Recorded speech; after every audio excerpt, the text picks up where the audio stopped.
بالله من الشيطان الرجيم. بسم الله الرحمن الرحيم. نساؤكم حرث لكم فأتوا حرثكم أنى شئتم وقدموا لأنفسكم واتقوا الله واعلموا أنكم ملاقوه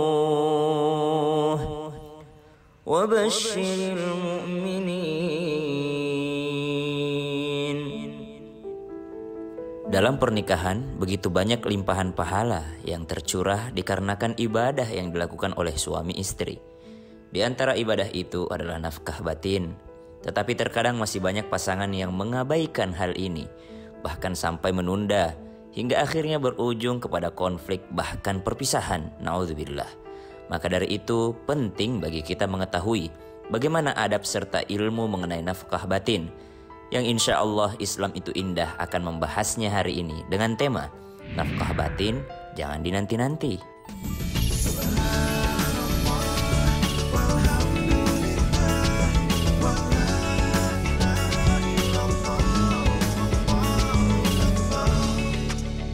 Bismillah.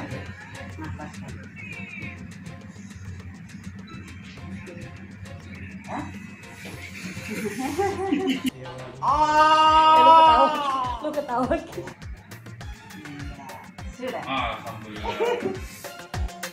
A'udzubillahi minasyaitonirrajim. Bismillahirrahmanirrahim. Assalamualaikum warahmatullahi wabarakatuh. Waalaikumsalam warahmatullahi wabarakatuh. Jamaah, oh jamaah. Alhamdulillah. Alhamdulillahi rabbil alamin. Allahumma sholli ala Sayyidina Muhammad wa ala ali Sayyidina Muhammad. Nah, buat jamaah Islam itu indah, dirahmati Allah, hari ini kita sedikit membahas yang agak sedikit berbeda dibandingkan hari-hari biasanya. Hari ini pembahasannya khusus untuk pasangan suami istri.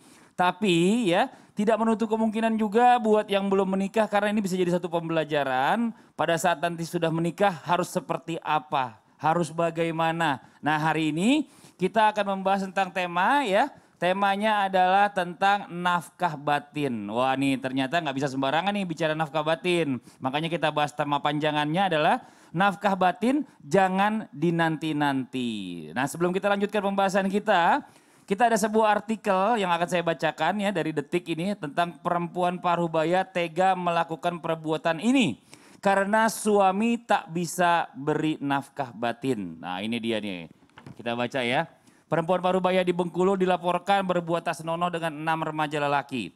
Di hadapan polisi, perempuan itu mengaku nekat melakukan itu karena hal itu suaminya tidak memberi nafkah batin sejak lama.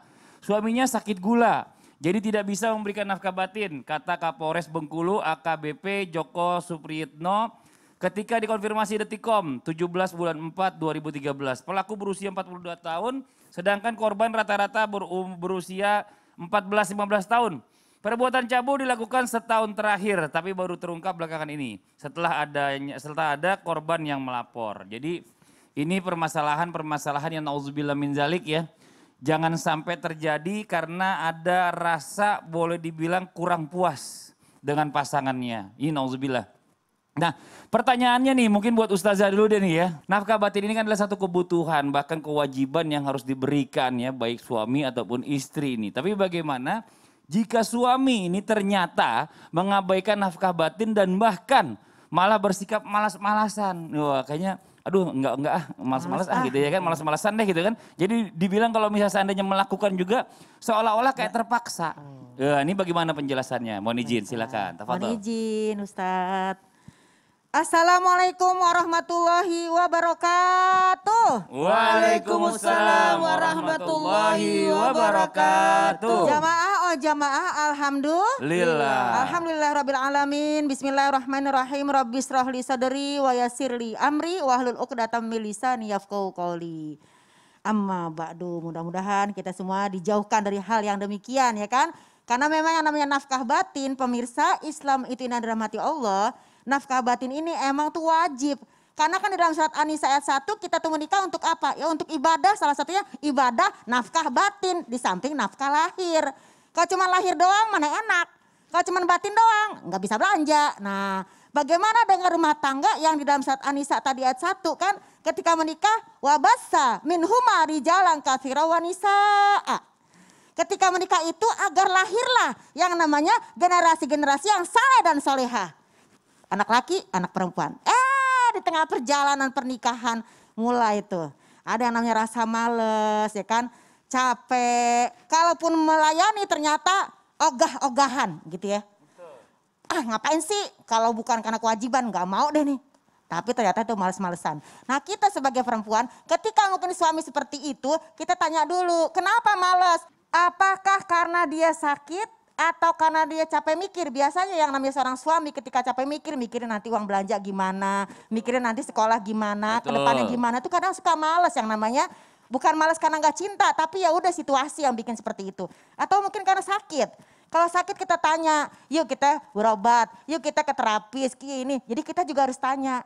Dan juga karena memang jenuh. Kalau jenuh kita tanya pada diri sendiri lagi nih. Aku kali ini bikin jenuh. Aku kali ini yang bikin dia jadi bosen. Bisa jadi ketika dia males. Kita yang namanya mungkin semangat. Kita lagi males. Suami yang semangat. Jadi bisa diomongin lagi. Jangan sampai yang namanya berbuat seperti tadi. Nauzubillah min zalik. Masa anak enggak berdosa jadi yang namanya korban.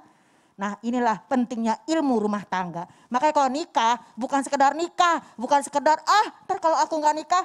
Ntar aku gak enak nih ya dibilangnya gak laku. Tapi ternyata dalam pernikahan kita kurang ilmu. Maka istri lebih cerdas dalam menghadapinya.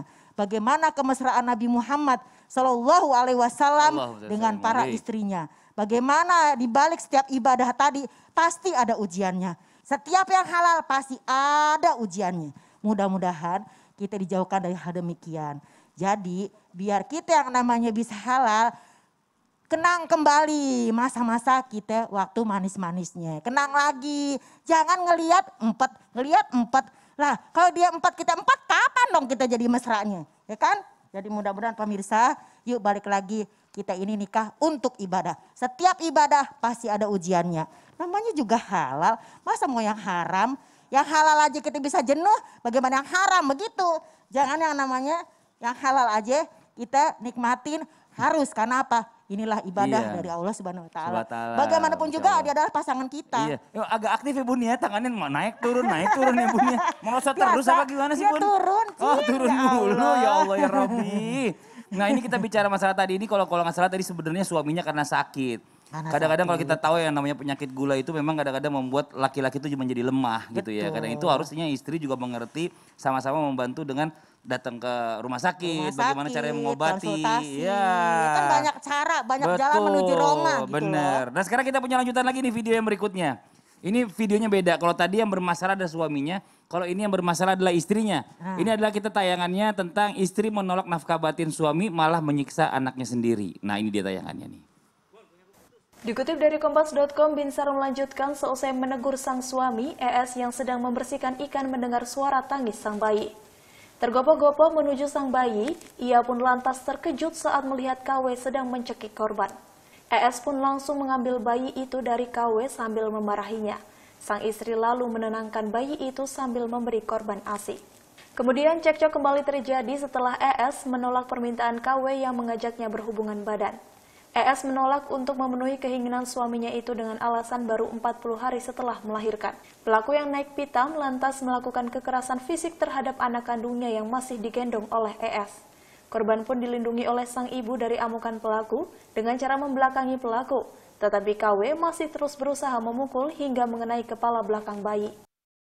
Ya Allah nih kasihan banget ya, ini masalahnya karena membendam sesuatu. Ini kadang-kadang merasa kecewa. Kecewa itu nggak bisa disampaikan akhirnya dilampiaskan kepada anak. Tapi ini kalau kita lihat tadi ini tayangannya ini terlalu tega nih suaminya ya.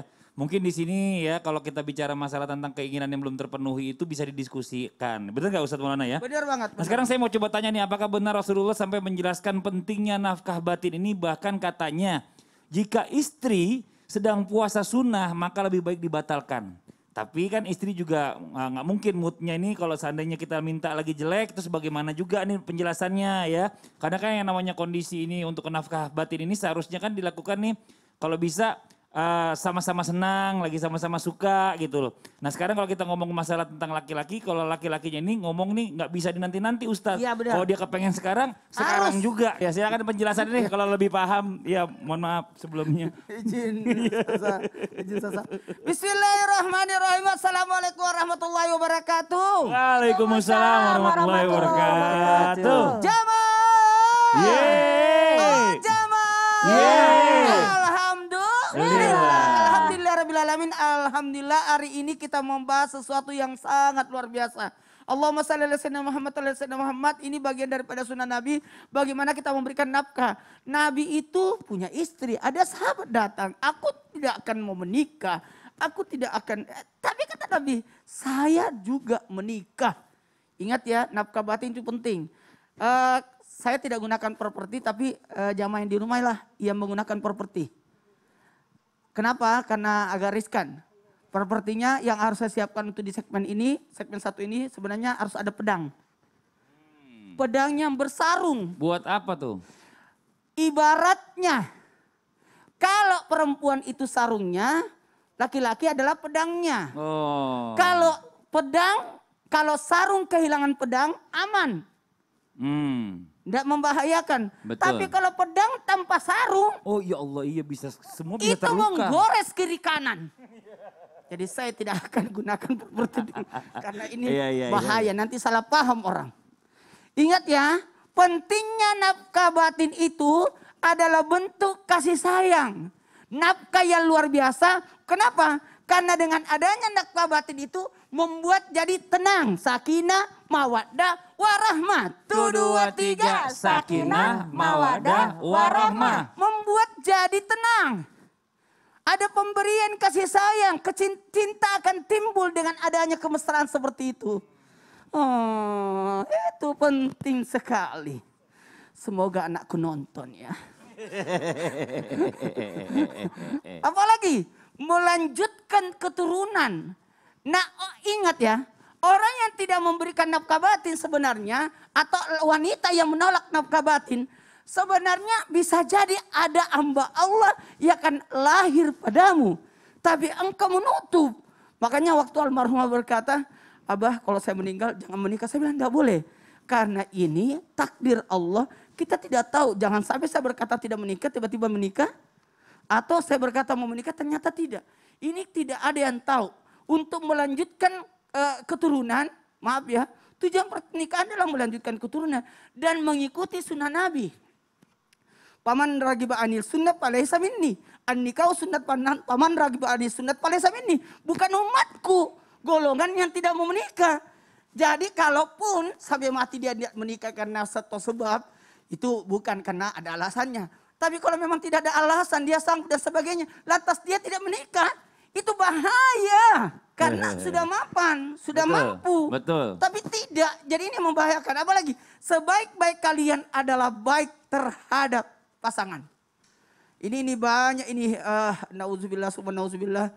Ada orang nanti dibangkitkan dari kemudian kakinya di atas, kepalanya dibawa. Kenapa? Sebenarnya harusnya dia memberi nafkah ke keluarganya, justru mencari wanita lain yang haram baginya. Dan ingat, pentingnya nafkah batin ini karena ini adalah fitrah manusia dan menjadi sumber pahala yang luar biasa. Itu pahala loh. Sampai bertanya sahabat, itu pahala ya Rasul? Iyalah pahala. Kalau kau ke tempat lain dosa, berarti kalau ke tempat istrimu adalah pahala. Ih, Masya Allah. Jazakallah khairan kasiran ilmunya. Tapi saya senang filosofinya Ustadz Maulana. Laki-laki itu ibarat pedang, istri itu ibarat sarungnya. Jadi kalau misalnya nggak pakai sarung, itu pedang bisa melukai siapa aja. Itu yang jadi haram. Iya kan bahaya. Kalau masuk sarungnya sendiri kan pahala gitu ya. Ini temanya memang ini penting ya, walaupun kelihatannya mungkin agak sedikit kurang enak gitu didengarkan, tapi ini pembahasan yang boleh dibilang yang harus kita pelajari dan harus kita mengerti supaya mendapatkan tadi keluarga yang sakinah mawaddah warahmah. Nah sekarang kita lanjutkan lagi nih, apakah benar Rasulullah adalah manusia bahkan laki-laki yang paling lembut ya dalam bersikap kepada wanita, termasuk dalam memberi nafkah batin. Dan apakah benar keromantisan yang diperlukan supaya nafkah batin itu menjadi salah satu keberhasilan keberkahan bukan kezoliman. Jadi kadang-kadang juga kalau misalnya mau sama istri gitu ya kan, bukannya harus yang wah ada unsur pemaksaan yang bagaimana, jadi juga harus bersikap romantis dulu. Itu bagaimana mungkin Ustaz Syam secara teori ya, kita kan Ustaz Syam kan baru teori. Betul. Prakteknya insya Allah lah. Kami guru Ustaz Maulana Ustaz Lulu, Mas Fadli dan guru-guru kami dimuliakan Allah Subhanahu wa taala. Bismillahirrahmanirrahim. Alhamdulillahirabbil alamin wassalatu wassalamu ala asyrafil anbiya'i wal mursalin sayyidina Muhammadin wa ala alihi wa sahbihi ajma'in.